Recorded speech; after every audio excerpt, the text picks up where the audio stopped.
그래서 오늘은 민수기 26장과 27장에 있는 두 번째 인구조사라는 그 타이틀을 가지고 우리가 민수기서의 그 후반부에 있는 본문들을 살펴보기를 원합니다. 우리가 다시 정리를 한번 해보면요. 우리가 민수기서는 그 구성이 아주 잘 되어 있습니다. 첫 번째는 우리가 1장부터 10장까지는 이제 시내산에서 가나안 땅에 출발해 가기 위한 준비들이 쫙 나왔습니다.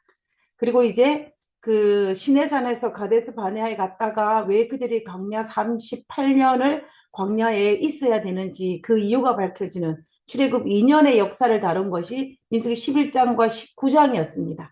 그리고 그 나머지 후반부는 20장부터 36장까지는 출애굽 40년에 있었던 사건을 다루고 있습니다. 그래서 특별히 또 민수기 입장에서 21장 이 두 장을 통하여서 그들이 가데스 바네아에서 모압 평지까지 이동하는 그때 일어난 사건들을 다루고 있습니다. 그리고 민수기 22장부터 마지막까지는 여리고 평지에서 어떤 일이 있었는지를 살펴보는 것이 바로 이 민수기서의 큰 굵직한 구조인 것을 우리가 알 수가 있습니다. 자, 그러면 그들이 이스라엘 백성들이 이 여리고성 맞은편, 요단강 동편, 모압 평지에 이 60만 명이 넘는 그러니까 남녀를 모두 합쳐서 하면 어떻게 되겠습니까? 얼마나 많겠습니까? 64, 24, 한 240만 명이 여리고성 맞은편 요단강 동편에 있는 그곳에 진을 치고 이제 있는 이때 일어난 사건을 우리가 민수기 22장부터 23장부터 살펴보게 될 텐데요. 우리가 민수기 22장에서는 어떤 사건이었습니까? 22장과 24장에 우리가 앞에 했던 걸 정리를 하면 발람 사건이었습니다. 그 발람 사건과 연결되어지는 사건이 25장에 이 이스라엘 백성들이 발람의 꾀에 넘어가 행음하는 우상 숭배하는 사건이 등장했던 이 고스비 사건이 25장에 등장했습니다. 그다음에 두 번째 사건이 큰 이슈로 두 번째는 뭐냐면 이 두 번째 인구조사입니다. 두 번째 인구조사. 두 번째 인구조사를 하고 있는데요. 오늘은 그 부분을 다룰 것입니다.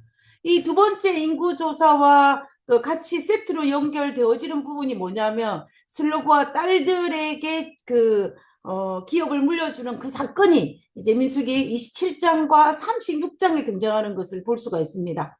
그래서 이 26장과 27, 36장을 하나의 덩어리로 보는 것이 우리가 성경을 이해하는데 조금은 더 쉽지 않을까라는 생각이 들어서 저는 오늘 26장, 27장 그리고 36장에 있는 본문을 통하여서 이스라엘 백성들이 여리고성 맞은편 요단강 동편의 모압 평지에서 그들이 했던 인구조사에 있는 것들을 살펴보기를 원하는 것입니다. 자, 그럼 우리가 민수기 26장입니다. 26장 1절에 연병을 했습니다. 여기에 민수기 26장에 등장하는 이 연병이 어느 연병이냐면 우리가 25장에 등장하였던 이스라엘이 발람의 꾀에 넘어가서 행음하고 우상숭배로 말미암아 연병이 들어서 2만 4천 명이 죽는 일이 있었습니다. 그죠? 그걸 말하는 것입니다. 그 일 후에 여호와께서 모세와 제사장 아론의 아들 엘라살에게 말씀하여 이르시되 우리가 지금 옛날에는 그 앞에 부분에 보면은 모세와 아론에게 말씀하여 이르시되 이런 표현들이 많이 있어요. 그리고 백성들이 모세와 아론에게 말한다는 표현이 많이 있는데 우리가 알다시피 아론은 오는 도중에 모압 평지에 도착하기도 전에 죽었습니다. 그래서 이제 그 대권을 이어받던 엘리야살이 그의 아버지 아론을 대신하여서 대제사장 직분을 맡고 있었어요. 그래서 이 이후에 등장할 때는 모세와 엘리야살이 같이 등장하는 것을 우리가 볼 수가 있습니다. 자, 2절입니다. 이스라엘 자손의 온 회중의 총수를 그들의 조상의 가물에 따라 조사하되 이스라엘 중에 20세 이상으로 능히 전쟁에 나갈 만한 모든 자를 계수하라라고 이야기했습니다. 한마디로 말하면 어떻게 하라는 이야기예요? 인구조사를 하라는 것입니다. 인구조사. 우리가 민수기 1장에서도 우리가 이스라엘 백성들이 민수기에서 인구조사를 두 번 하는 것을 볼 수가 있지 않습니까? 첫 번째는 민수기 1장이었습니다. 민수기 1장인데 그때는 어디였었냐면 시내산에서 했습니다. 여기 시내산에서 했고 이때는 출애굽 2년 차 때 했던 것을 볼 수가 있어요. 그러다가 38년이 지나고 난 다음에 민수기 그 모압 평지에 있을 때 출애굽 40년이 되었을 때 민수기 26장에서 두 번째 인구 조사를 하는 것을 볼 수가 있는 것입니다. 자, 그리고 그다음에 이제 인구 조사의 목적입니다. 인구 조사의 목적은 첫 번째 인구 조사의 목적과 두 번째 인구 조사의 목적에 조금은 차이가 있습니다. 첫 번째 인구조사의 목적은 한 가지밖에 없어요. 그건 뭐였냐면 이스라엘 20세 이상으로 싸움에 나갈 만한 모든 자입니다. 그리고 결과적으로 뭐냐면 이 1차 인구조사의 목적은 전쟁을 치르기 위해서 우리가 싸움에 나갈 자를 찾는 것이 인구조사의 목적이었습니다. 그런데 민수기 26장에 와서는 이 인구조사의 목적이 두 가지인 것을 볼 수가 있습니다. 민수기 26장 2절에 보면 능히 전쟁에 나갈 만한 모든 자. 그러니까는 이것이 뭐냐면 어떻게 보면 전쟁이 하나가 되겠죠. 그 다음에 민수기 26장 그 끝부분에 가서 53절에 보면 이 명수대로 땅을 나눠 기업을 상게 하라 그랬습니다. 수가 많은 자들은 기업을 많이 줄 것이요 수가 적은 자에는 기업을 적게 줄 것이라. 그들이 계수된 수대로 각기 기업을 주되라고 했습니다. 그래서 2차 인구조사의 목적은 두 가지입니다. 첫 번째는 전쟁에 나갈 사람의 숫자를 카운트하기 위해서고 두 번째는 토지를 분배할 때에 그 무엇을 기준으로 그 인구 숫자대로 분배를 할 것이기 때문에 그것을 위해서 땅의 분배를 목적으로 인구 조사한 것을 볼 수가 있다는 것입니다. 그래서 1차와 2차의 인구 조사가 조금은 목적에 차이가 있는 것을 우리가 알 수가 있는 것입니다. 자, 그러면 이제는 인구 조사의 대상입니다. 대상은 출애굽 1세대를 조사한 것은 누구냐면 1차 첫 번째 인구 조사때예요. 1차. 그런데 이제 두 번째 인구 조사할 때는 뭐냐면 출애굽 2세대입니다. 2세대예요. 이것을 우리가 알 수는 성경절이 나옵니다. 성경절 보겠습니다. 민수기 26장 두 번째 인구 조사를 할 때 뭐라고 했냐면 모세와 제사장 아론이 시내 광야에서 계수한 자손. 이 계수한 자손 누굽니까? 1차 인구 조사한 사람들이에요. 이 목적을 빼야 됩니다. 1차 인구 조사한 사람을 말하는 것입니다. 계수한 이스라엘 자손은 한 사람도 들지 못하니 무슨 말이에요? 1차 인구 조사를 했던 사람은 한 사람도 두 번째 인구 조사에 들지 못했다. 그 이야기를 하는 거예요. 그러면서 65절에 이는 여호와께서 그들에게 명하여 말씀하시기를 그들이 반드시 광야에서 죽으리라. 가데스 바네의 사건 이후로 하나님께서 말씀하신 거죠. 반드시 죽으리라. 그 말을 다시 내는 것입니다. 이러므로 여본네 아들 갈렙과 눈의 아들 여호수아 외에는 한 사람도 남지 않았다라고 되는 것입니다. 그래서 두 번째 인구조사에는 첫 번째 인구조사에 카운트된 갈렙과 여호수아 외에는 아무도 두 번째 인구조사에 카운트에 들어가지 못했다라는 것을 볼 수가 있는 거예요.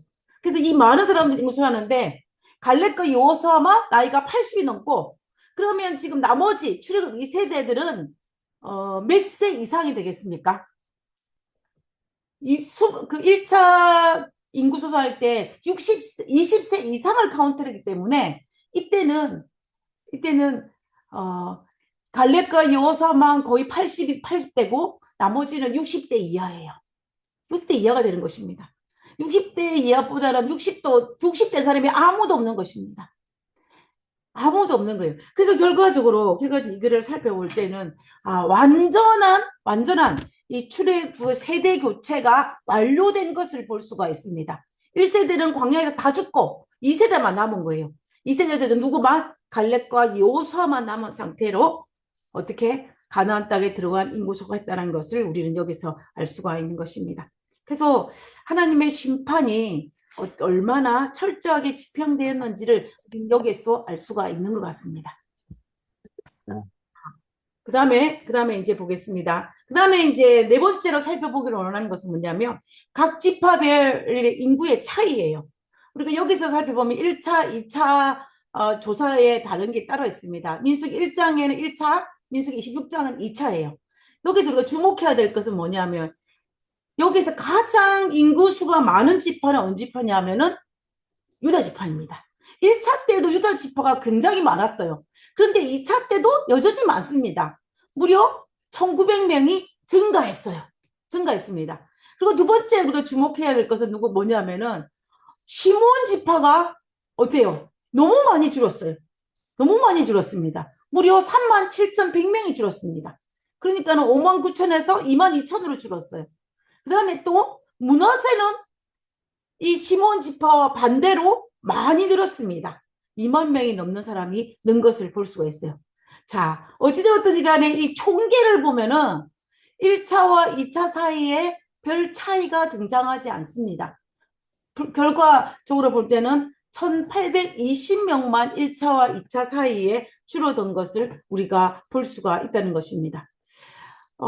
저는 개인적으로 이 1차와 2차 인구조사에서 이렇게 차이가 적게 나는 것을 볼 때, 총계적으로 볼 때, 저는 굉장히 은혜가 되는 것 같아요. 왜냐하면 우리가 민수기서에 보면은 이스라엘 백성들이 얼마나 많이 반역을 했습니까?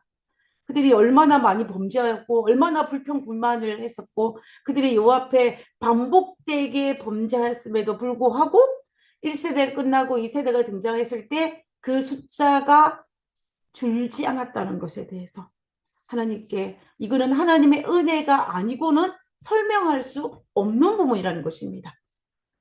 그들이 광야 40년을 지나오는 동안 그들이 타락하는 수많은 위협 속에서도 하나님이 어떻게 자기 백성을 보호해 줬는지를 우리는 이것을 통해서도 다시 한번 알 수가 있는 것입니다. 하나님의 은혜 중에 은혜가 아닐 수 없는 부분입니다. 자, 그럼 이제 우리가 민수기 26장에 그 각 지파별 인구를 쫙 카운트하는 것을 살펴볼 것인데요. 우리가 그 모든 것들을 지금 이 시간에 살펴볼 수는 없습니다. 그래서 제가 그 각 지파별의 특이한 점들이 몇 가지 등장하는 것이 있습니다. 그것만 짚어가지고 우리가 한번 이 시간 살펴보기를 원합니다. 자, 제일 첫 번째는 어느 지파를 살펴보기로 하냐면 루벤 지파입니다. 루벤은 그 우리가 알다시피 야곱의 첫째 아들이지 않습니까? 이 루벤 지파보다 딱 나오는데 이 루벤 지파에 대한 카운트한 인구를 하면서 그 이름이 등장하는 것을 볼 수 있는데 그 부분을 한 일부분을 살펴보겠습니다. 엘리압의 아들이 엘리압이 누구냐면 루벤이에요. 루벤의 자녀들 중에 엘리압이 있는 것입니다. 엘리압의 아들은 느무엘과 다단과 아비람이라고 있습니다. 여러분 느무엘과 다단과 아비람 중에 이 세 명의 이름 중에 우리에게 익숙한 이름이 혹시 있지 않습니까? 다단과 아비람이 여러분 귀에 익숙한 이름일 거라고 생각합니다. 자, 그다음 부분을 읽겠습니다. 이 다단과 아비람은 회중 가운데서 부름을 받은 자들이니 무슨 말이에요? 족장인이란 뜻이에요. 부름을 받은 자들, 족장인이 고라의 무리에 들어가서 그러니까 다단과 아비람은 고라의 반역의 주동자 역할을 했던 사람이라는 것입니다. 우리가 고라의 반역을 떠올려 보면은 이 레위 지파의 어떤 이 고라가 반역을 일으키는 메인 주동자였고 거기에 같이 루벤 지파의 족장이었던 다단과 아비람이 이 고라의 반역의 메인 그룹으로 조인을 해서 반역을 일으키지 않았습니까? 그 이야기를 지금 하는 거예요. 그래서 10절에 그때에 땅이 그 입을 벌려서 그 무리가 고라를 삼키매 그들이 죽었고 당시에 불이 250명을 삼켜 징포가 되게 하였으나 라고 되어 있습니다. 우리가 이 10절에 있는 사건은 민수기 16장에 등장하는 것을 볼 수가 있습니다. 땅이 그 입을 여서 그 무리와 그 무리가 누구일까요? 그 무리가 누구인지를 한번 살펴봐야 될 것입니다. 그 무리와 그 무리는 살폈는데 11절에 보면 고라의 자손은 들지 않았다고 했어요. 그래서 이 그 무리는 우리가 이 민수기 16장에 보면 알 수 있지만은 이 다단과 아비람과 그의 가족들인 것을 우리가 알 수가 있습니다. 우리가 한번 살펴보겠습니다. 민수기 16장입니다. 땅이 이게 고라의 반역이 끝나고 난 다음에 일어난 그 결과가 드러나고 난 다음에 일어난 사건이에요. 땅이 그 입을 열어 그들은 누구냐면은 다단과 아비람입니다. 그리고 그들의 집과 그리고 그들의 다단과 아비람의 가족들이 되는 것이죠. 가족들인 것입니다. 그럼 고라에 속한 모든 사람과 그들의 재물을 삼킴에 그들과 그의 모든 재물이 산채로 소홀의 땅에 들어간 사건을 우리 민수기 16장에 있는 것을 볼 수가 있습니다. 그래서 우리는 이것을 통하여서 이 고라의 반역을 통하여서 다단과 아비람과 그의 가족들이 몰살당하였다라는 것을 우리는 여기에서 알 수가 있는 것입니다. 근데 이 사실은 루벤 지파로서는 고라의 반역에 참여했던 다단과 아비람의 그 사건이 결코 기분 좋은 역사는 아닐 것입니다. 기분 좋은 역사이기는 고사하고 어때요? 마음의 상처가 되고요. 어떤 그 트라우마가 되는 것이 바로 이 다단과 아비람이 고라의 반역에 조인한 그 사건일 거예요. 그럼에도 불구하고 여기에 그대로 기록한 것을 볼 수가 있습니다. 심지어 누구는 고라의 자손들은 참여하지 않았는데 다단과 아브라함의 그의 자녀들은 참여했다는 것이 이 루벤 지파로서는 상처일 수밖에 없는 것입니다. 그럼에도 불구하고 이것을 인구조사에서 그 사건을 대내었다는 것은 우리가 한번 생각해 볼 필요가 있는 것입니다. 그리고 민수기서 26장에 등장하는 이 두 번째 인구조사에서는 이런 일들을 계속 나타내는 것을 볼 수가 있는데요. 이것을 통하여서 하나님께서 그 죄에 대해서 어떻게 행하시는지, 그럼에도 불구하고 하나님의 은혜로 그 지파를 보존하셨는지를 우리는 계속해서 볼 수가 있는 것입니다. 자, 그 다음에 이제 우리 시몬 지파로 넘어가도록 하겠습니다. 시몬 지파, 앞에서 제가 설명드렸던 것처럼 이 시몬 지파는 숫자가 굉장히 많이 줄었습니다. 이는 시몬의 족장들이니 계수한 자가 22,200명이더라. 얼마나 줄었냐면요. 1차 조사 때 59,300명이었어요. 근데 2차 조사의 때는 22,200명입니다. 무려 63%나 감소한 거예요. 반 이상이 감소를 했습니다.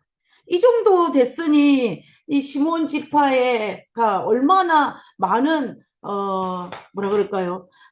그 위기 상황인 것을 알 수가 있죠. 굉장히 많이 줄었습니다. 실제적으로 보면 이 이스라엘의 레위 지파와 12지파의 모든 인구를 비교해서 봤을 때 가장 작은 지파가 이 시몬 지파입니다.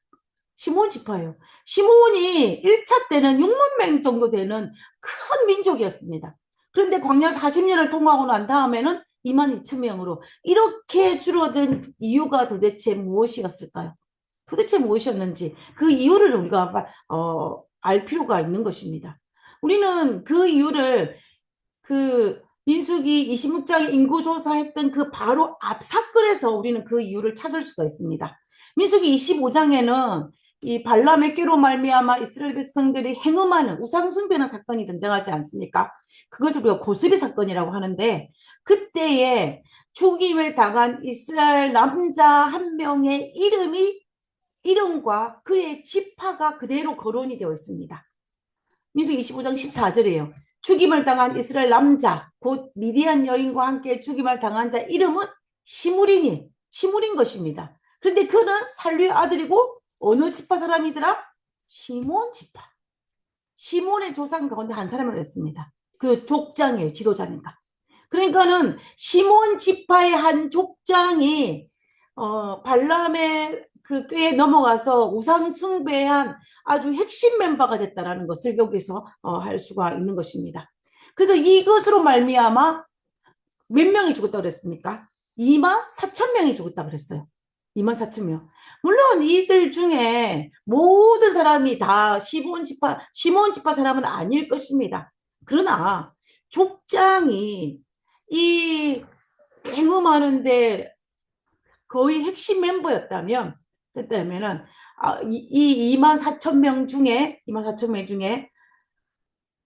얼마나 많은 시몬 지파가 들어갔는지를 우리가 알 수가 있다는 것입니다. 그리고 우리는 이 사건을 통하여서 시몬 지파 내부에 얼마 더 영적으로 타락하였는지를 우리는 미루어 짐작을 할 수가 있는 것입니다. 그래서 결과적으로 이 시몬 지파가 그렇게 많은 인구가 줄어들 수밖에 없었던 것은 결과적으로 이 시몬 지파가 영적으로 38년이 흐르는 그 사이에 영적으로 굉장히 많이 타락했기 때문에 결과적으로 그 인구수가 그렇게 줄어들었던 원인으로 찾을 수밖에 없는 것입니다. 자, 그 다음에 유다 지파를 한번 살펴보도록 하겠습니다. 유다 지파입니다. 유다 지파는 민수기 26장 19절에서 20절에 있는 말씀을 한번 보겠습니다. 유다의 아들들은 여러분이 있는 성경책 중에 엘이라고 기록된 것도 있을 거예요. 우리는 보통 엘이라고 이야기합니다. 근데 번역본에 따라 조금 이름의 차이가 있는 것 같아요. 엘과 오난이라. 엘과 오난은 가나안 땅에서 죽었고 유다 자손의 종족들은 이러하니 셀라가 유다의 아들인 것입니다. 셀라에게서 난 셀라 종족과 베레스에게서 난 베레스 종족과 그리고 세라에게서 난 세라 종족이 있다라고 기록되어 있습니다. 그런데 여기서 사실은 에르와 오나는 이미 자손도 없이 죽었기 때문에 구태여 이름을 언급할 필요가 없습니다. 그렇지 않습니까? 그런데 이것을 이름을 기록한 것은 치부를 드러내는 것입니다. 그럼 에르과 오난이라는 그 이름이 도대체 가나안 땅에 죽었다는 이것이 어떤 의미를 내포하고 있는지를 우리가 한번 살펴볼 필요가 있습니다. 이 이야기가 민수기 26장 19절에 있는 이 이야기가 창세기 38장에 등장합니다. 38장에 우리가 38절 읽어보면 여러분들이 이 사건이 어떤 사건인지를 알 것입니다. 38, 6절에 보면 유다가 장자 엘을 위하여 아내를 데려오니 그의 이름은 다말이라. 여러분 다말 기억하지 않습니까? 다말. 그래서 유다의 장자 엘이 여호와 보시기 악함으로 여호와께서 그를 죽이신지라 그랬습니다. 이 사건이 어떤 사건이냐 이것입니다. 이 표를 보면 우리가 좀 쉽게 이해할 수 있습니다. 유다는 가나안 사람 수아의 딸과 결혼해서 3명의 아들 낳습니다. 엘과 오난과 셀라를 낳아요. 그런데 그래서 첫째 아들 엘을 누구와 결혼을 시키냐면 다말과 결혼시켰습니다. 그런데 결혼한 지 얼마 지나지 않아서 누가 죽었냐면 첫째 아들이 죽었어요. 그러니까는 유다는 어떻게 했냐면 이 다말을 엘이 자녀도 없이 죽었기 때문에 다말을 둘째 아들인 오난과 결혼을 시켜야 됐습니다. 이것을 우리가 알고 있는 것처럼 행사 치수제 그 다음에 계대결혼이라는 말을 쓰지 않습니까?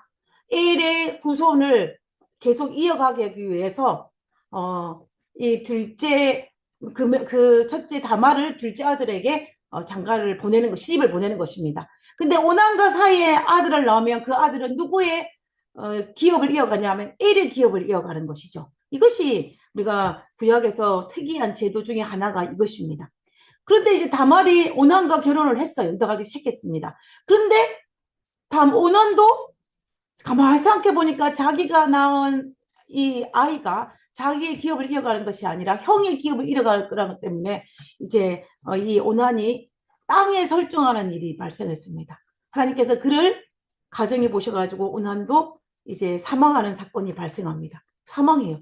이렇게 되니까 유다가 어떻게 하면은 다말을 자기의 셋째 아들인 셀라에게 주는 것이 두려운 것입니다. 혹시나 다말 때문에 셀라가 죽지는 않을까라는 그런 두려움이 있었어요. 근데 성경 본문은 다말 때문에 엘과 오난이 죽은 것이 아니라 엘과 오난이 여호와 보시기에 악했기 때문에 죽은 것이었습니다. 근데 아버지는 어때요? 아버지 유다는 며느리에게 책임을 돌리고 며느리인 다말을 셀라에게 주지 않는 것입니다.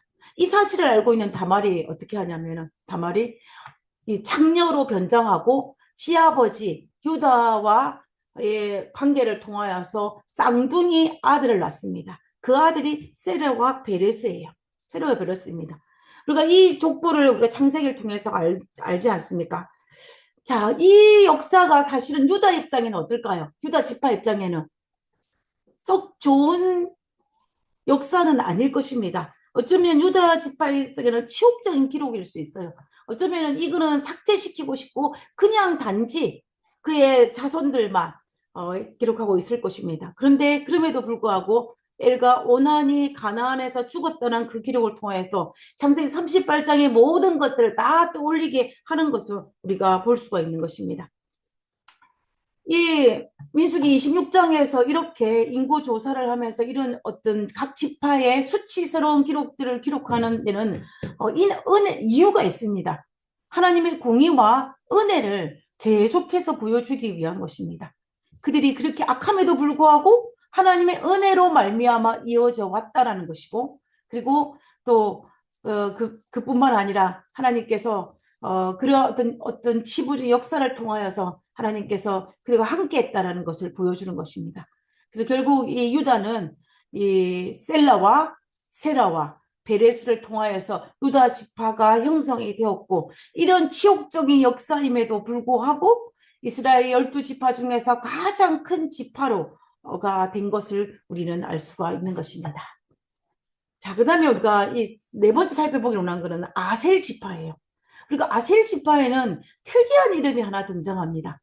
민수기 26장 46절에 보면 아셀의 딸의 이름이 세라라고 되어 있어요. 세라라. 우리가 보통 여자 이름은 여기에 들지 않습니다. 우리가 계보를 할 때 어떻게 해요? 남자 위주로 합니다. 우리가 인구조사할 때도 분명히 그랬습니다. 20세 이상의 남자, 전쟁에 나갈 남자로 했습니다. 그죠? 그러니까 딸의 이름은 거의 기록되어 있지 않아요. 그런데 여기 아셀의 딸의 이름 세라가 여기에 등장을 하는 것입니다. 우리 나중에도 조금 이따 살펴보겠지만 이 슬로보아스의 딸의 이름도 적혀 있는 것도 있어요. 그러나 이 슬로보아스는 아들을 낳지 못한 상태에서 딸만 낳기 때문에 그 딸의 이름이 들어갔는데, 여기에서는 아셀 지파에 있어서 세라랑 경우가 달라요.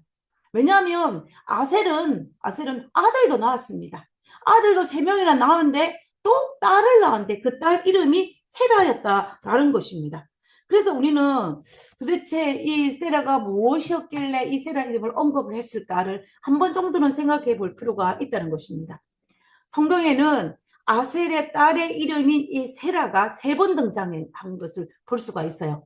여기 민수기 26장에 등장하고 제일 먼저 세라의 이름이 등장하는 어디냐면은 이 창세기 46장에 야곱이 가족들을 데리고 이집트로 가지 않습니까? 누구에게? 요셉에게. 이 가나안 땅에 흉년이 들어서 그들이 이민을 갑니다. 이집트로. 이민을 갈 때에 그때의 누구 갔는지 그 명단이 기록되어 있어요. 그때에 누가 들어있냐면 여기 그들의 아셀의 아들은 임나와 이스와와 이스위와 브리아와 또 그들의 누이 시스터죠. 누이 세라라 했습니다. 그래서 아셀의 딸 세라가 여기에 등장하는 것을 볼 수가 있습니다. 그리고 3번째로 등장하는 것은 어디냐면은 역대상 7장이에요. 역대 7장을 보면 우리가 알다시피 역대상 초반에는 이스라엘의 12지파의 그 족보가 아주 길게 나오는 것을 볼 수가 있습니다. 그죠? 그 족보에도 세라 이름이 등장을 합니다. 아셀의 아들들은 누구인데 그들의 매제, 어떤 성경은 누이라고 되어 있어요. 여기는 영어로는 시스터라고 되어 있지 않습니까? 누이입니다. 누이. 세라가 여기에 등장하는 것을 볼 수가 있다는 것입니다. 성경에서는 이 세라가 어떤 역할을 했는지는 이것으로 끝입니다. 그가 어떤 일을 했고 무엇을 했는지는 기록되어 있지 않아요.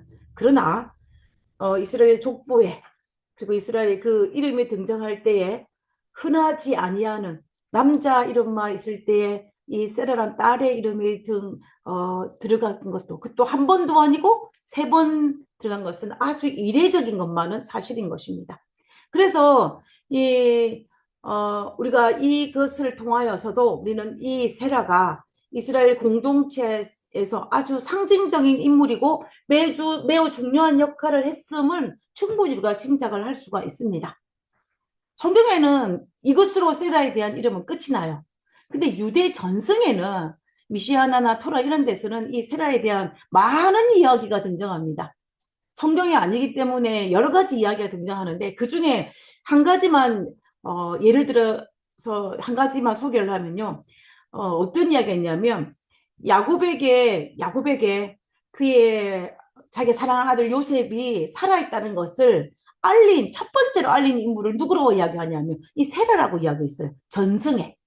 어떻게 이야기하냐면 형제들은 차마 자기 아버지 야곱이 큰 충격을 받을까 봐서 아니면 대노할까 봐서 말을 못하고 있는데 이 세라가 수금을 타면서 요셉이 살아있다라는 것을 노래로 불러서 야곱이 충격을 받지 아니하고 그 기쁜 소식을 받아들일 수 있게 하였다라는 이 유대 전승이 있어요.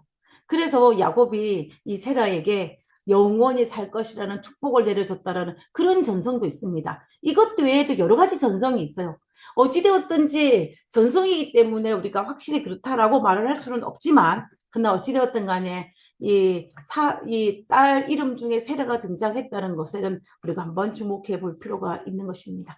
그래서 우리가 민수기에서는 민수기의 여러의 특징 중에 하나가 뭐냐면, 민수기에는 많은 여자들이 등장하고, 또 민수기서에는 보면 그 약간 남녀 간의 불평등보다는 이 여자의 직위를 올리는 그런 일들이 많이 기록되어 있는 것 중에 하나의 대표적인 예가 바로 이 사건인 것을 우리가 알 수가 있어요.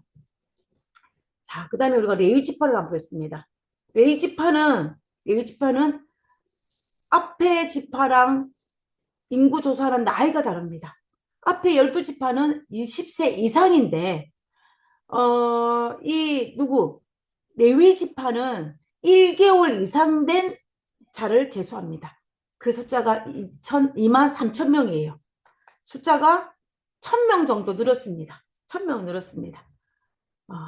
그래서 우리가 이것을 또 우리가 볼 수가 있는데, 그런데 이 레위 지파에도 치불은 여전히 기록하고 있는 것을 볼 수가 있어요. 우리 민수기 26장 60절을 보겠습니다. 아론에게서는 나답과 아비우와 엘라살과 이다말이 났더니 네 아들을 낳은 것입니다. 그런데 누구는 나답과 아비우는 다른 불을 여호와 앞에 들이다가 죽었더라. 우리는 이 사건을 우리가 레위기서를 통해서 보지 않습니까? 나답과 아비우가 제사장으로 역할을 하다가 하나님께 드리지 않은 다른 불을 드림으로 말미암아 죽은 사건이 나답과 아비우의 사건입니다. 그래서 아비우가 죽었다는 그 이야기를 여기에 기록하고 있는 것을 볼 수 있습니다. 그래서 대제사장 직분을 아론이 누구에게 넘어가냐면 셋째 아들인 엘르아살에게 넘어가는 것을 볼 수가 있어요.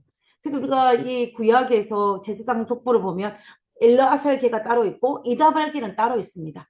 나중에 이다말이 후손 중에 대제사장 직분을 또 하는 것도 우리는 이 왕정시대 넘어가면 등장하는 것을 볼 수가 있어요. 자, 어찌되었든지 간에 지금 민수기 26장 61절에 나답과 아비오가 죽은 이 사건은 레위 지파에게 있어서는 아픈 상처고 치부의 기록입니다. 똑같이. 그럼에도 불구하고 여기에 이것을 기록해요. 그리고 지금까지 살펴보면은 뭐라고 했습니까? 고라의 반역이나 그다음에 유다가 다말의 시아버지 유다를 통해서 아이를 낳은 거나 고수비 사건이나 나답과 아비오의 이 사건은 또 그들의 치욕적인 역사임에는 틀림이 없습니다.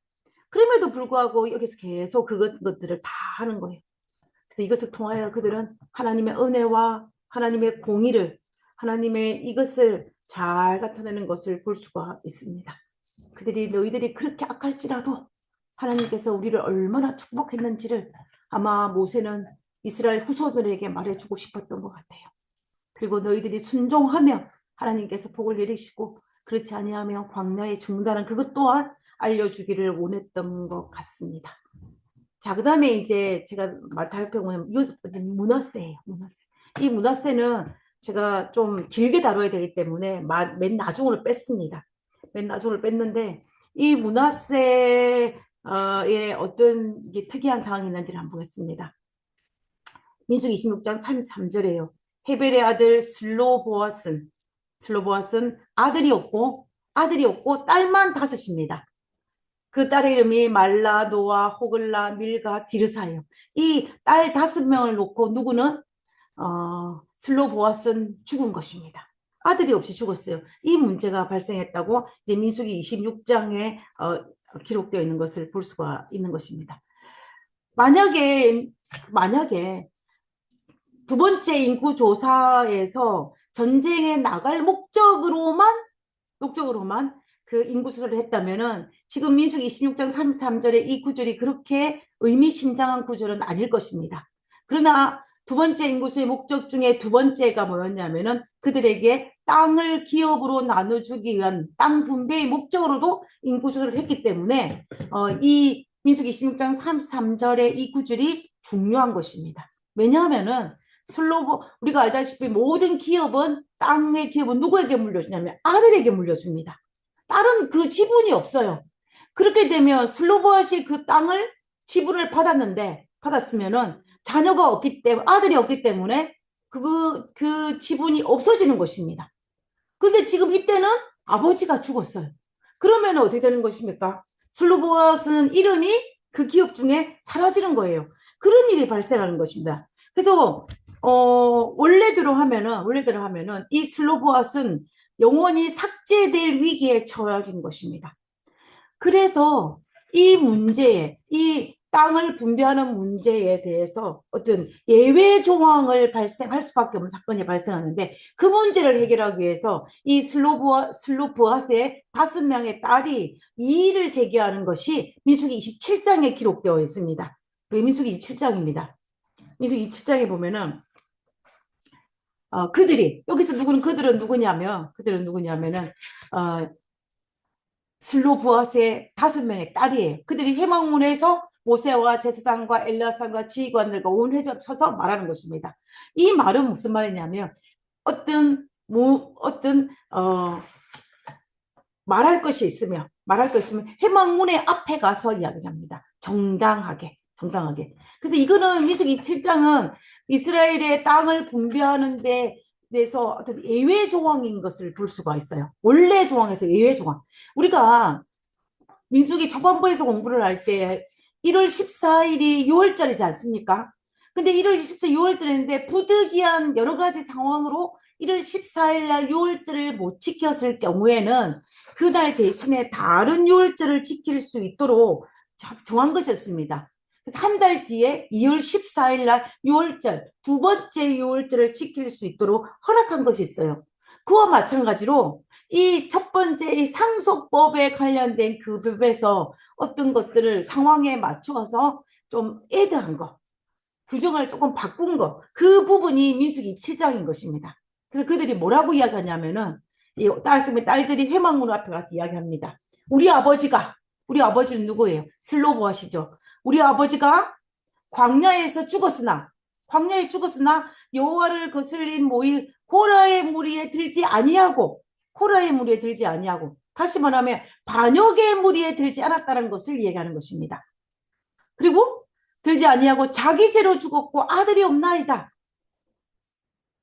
4절입니다. 어찌하여 아들이 없다고 우리 아버지 이름이 그 종족 중에서 삭제되리까? 우리 아버지의 형제 중에서 우리에게 기업을 주어서 라고 이야기합니다.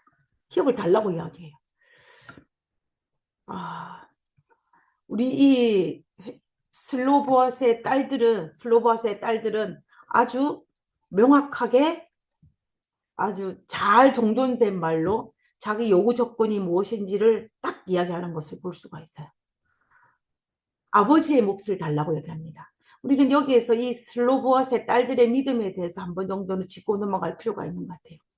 우리가 지금 이 슬로보아스의 딸들이 이것을 요구했을 때가 시기적으로 한번 보겠습니다. 어떤 시기냐면 두 번째 인구조사를 하고 난 다음이에요.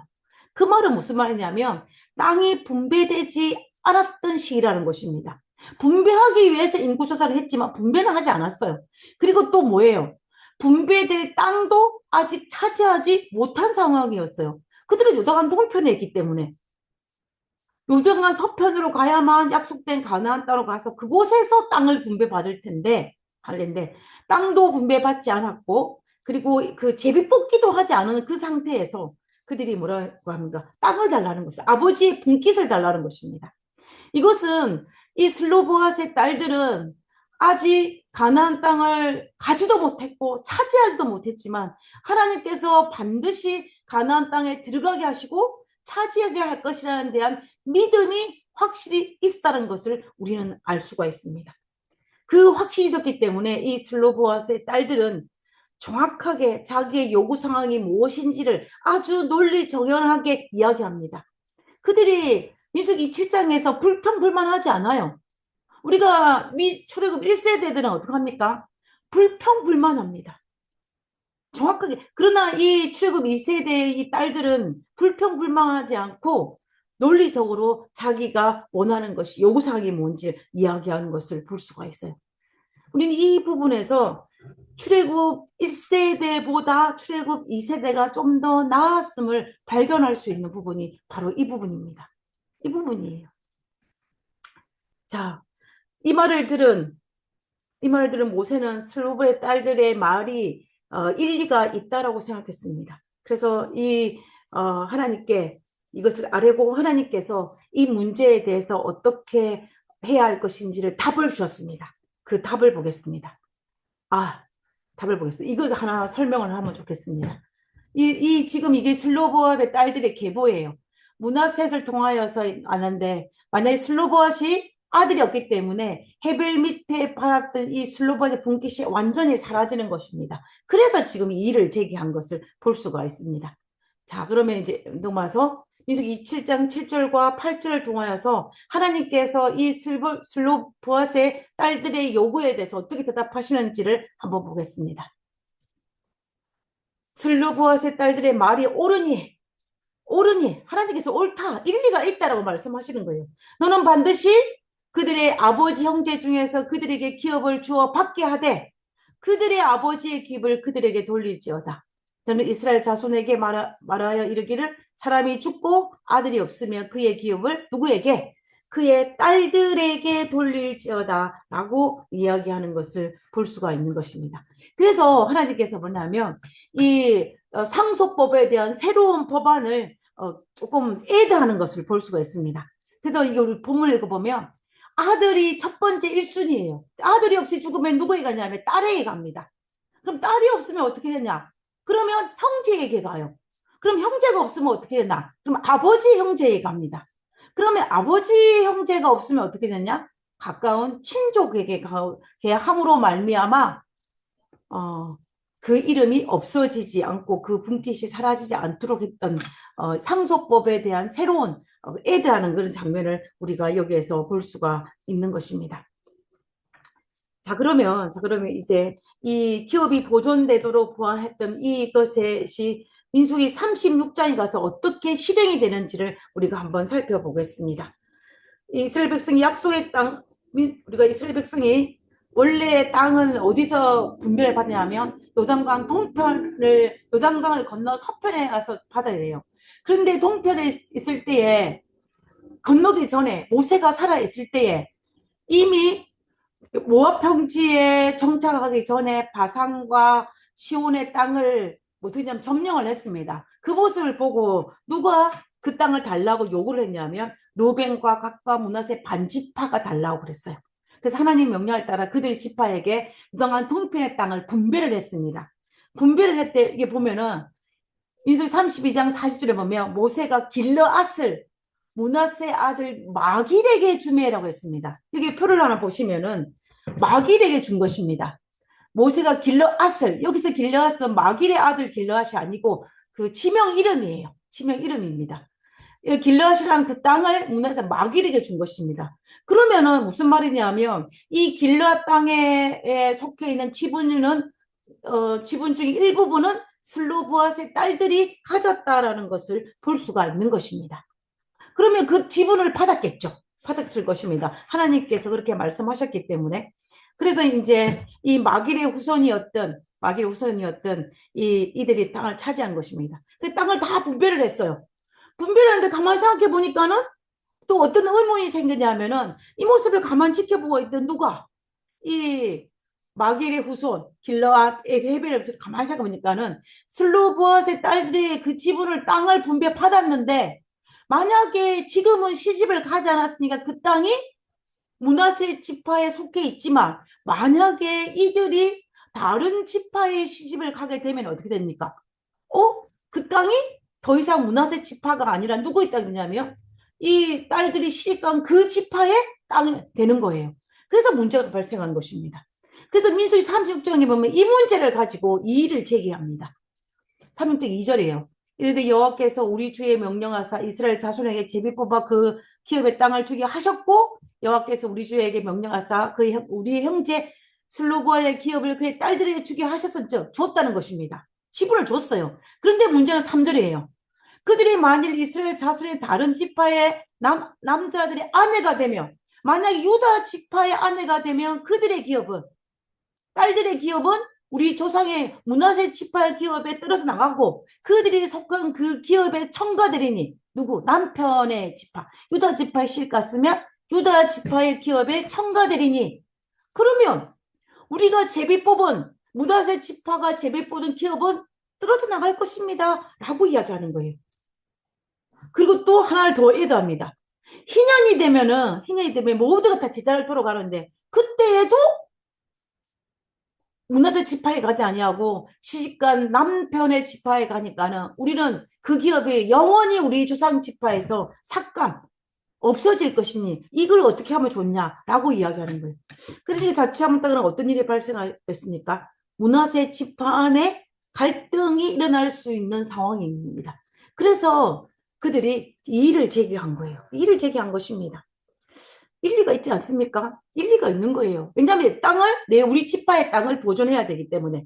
자, 그래서 하나님께서 여기에 대한 방지법이라는 게 맞을 것 같아요. 방지법. 어떤 제한적인 것을 합니다. 딸들에게 주되 제한을 줬어요. 그게 뭐냐면 이겁니다.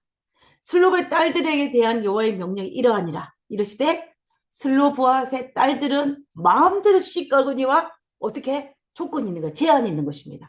오직 그 조상 지파의 종족에게만 시집가라. 그러면은 같은 종족에게 시집을 가면은 므닷의 지파의 땅에 다른 지파로 넘어가지 않을 수 있지 않겠습니까? 그래서 이 제한을 한 거예요. 그래서 이 상속법에 대한 어떤 제한이 규정되는 장면을 볼 수가 있습니다.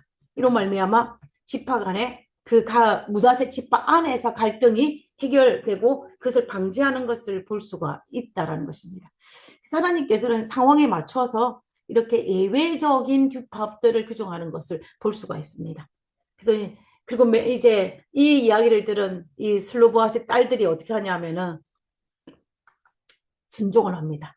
슬로보아의 딸들이 여호와께서 모세에게 명령하신 대로 다 행하니라. 그래서 11절에 그들의 숙부의 아들들의 아내가 되니라 했습니다. 그래서 이 다섯 명은 이 명령에 순종하여 같은 지파 안에 있는 숙부의 아들들의 아내가 됨으로 말미암아 이런 일이 없는 것을 볼 수가 있습니다. 이 장면이 민수기 맨 마지막 장 36장 맨 마지막 사건이에요. 우리가 그래서 결과적으로 순종하는 것이 끝납니다. 우리가 민수기에서 보면 시작부터 불평과 반역과 죽음이 계속 등장하는 것을 볼 수 있어요. 근데 민수기 끝에 어디 갔습니까? 믿음, 순종, 그다음에 생명을 하는 이런 것들로 끝나는 것을 볼 수가 있어요.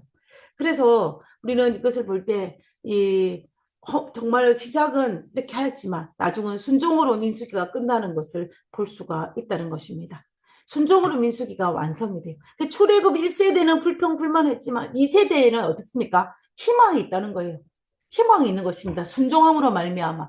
그래서 그들은 여호와의 명령에 순종하여서 요단강을 건너서 하나님이 약속의 땅 가나안에 들어갈 수 있는 그런 믿음을 가졌던 그 세대가 출애굽 2세대였다라는 것입니다.